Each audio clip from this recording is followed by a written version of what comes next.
রান্নাঘরে রাখির চ্যানেলে তোমাদের সবাইকে স্বাগত। চলে এসেছি রান্নাঘরে আবার একটা নতুন রেসিপি নিয়ে। তো আজকে বানিয়ে দেখাবো ঘুগনি। তো তার জন্য নিয়েছি প্রথমে শুকনো লঙ্কা, গোটা জিরে আর গোটা গরম মশলা। এগুলো শুকনো কড়াইতে একটু ভেজে নেব। বন্ধুরা, আজকের ঘুগনি বানাবো সম্পূর্ণ নিরামিষ, কিন্তু একদম কোনো রসুন পেঁয়াজ ছাড়া ঘুগনিটা বানাবো। তো ঘুগনি আর ফুচকা ভালোবাসে না এমন মানুষজন খুবই কম আছে, বাচ্চা থেকে বয়স্ক সবাই ভালোবাসে। দেখো বন্ধুরা, আমার মশলা ভাজা হয়ে গেছে, তো নামিয়ে নেব।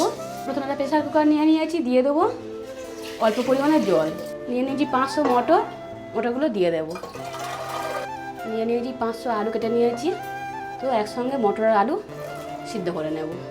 দিয়ে দেবো লবণ, হলুদের গুঁড়ো, 2-3টে সিটি দিয়ে নেব। মটর আর আলু সম্পূর্ণ সিদ্ধ হয়ে গেছে, নামিয়ে নেব। কড়াই গরম হয়ে গেছে, দিয়ে দেবো সরষের তেল।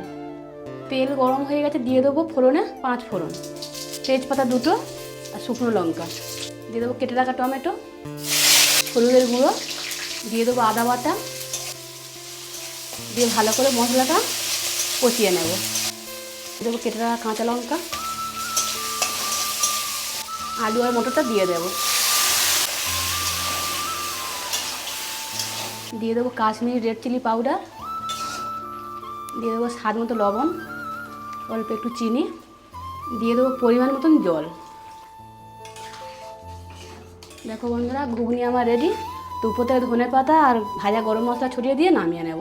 দেখো বন্ধুরা, ঘুগনি নামিয়ে নিয়েছি। তো রেসিপিটি কেমন লাগলো কমেন্ট করে জানিও। পুরো ভিডিওটা দেখার জন্য ধন্যবাদ। তোমরা সুস্থ থেকো, ভালো থেকো।